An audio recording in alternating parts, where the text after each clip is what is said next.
Former President Trump's interview on X with Elon Musk was derailed over tech issues. Meantime, Vice President Harris is trying to shape her platform ahead of the Democratic National Convention in Chicago next week. NBC's Bree Jackson reports from Washington. Former President Trump returning to X for a discussion with one of his biggest supporters, tech billionaire Elon Musk.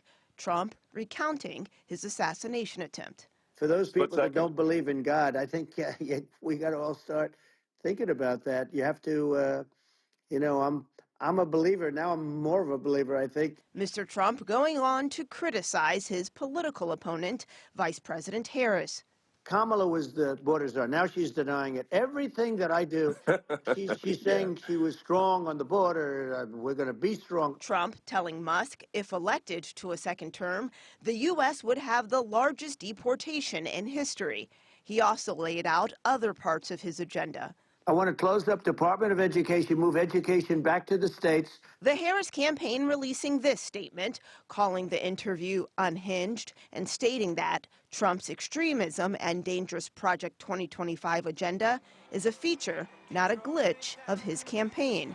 This week, Harris is expected to unveil her policies if she wins in November. She hasn't outlined differences or similarities, and by the way, I think that's very wise. Since launching her 2024 presidential bid, Harris has energized parts of the Democratic coalition and is now leading in some polls. What we're seeing here is young people respond incredibly favorably to Vice President Kamala Harris over the last just a couple of weeks. The Harris-Walz ticket is seeking to carry that momentum into the Democratic National Convention next week.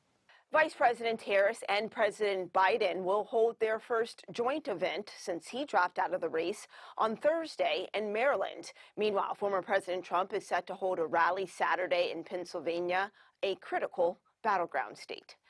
In Washington, Bree Jackson, NBC News.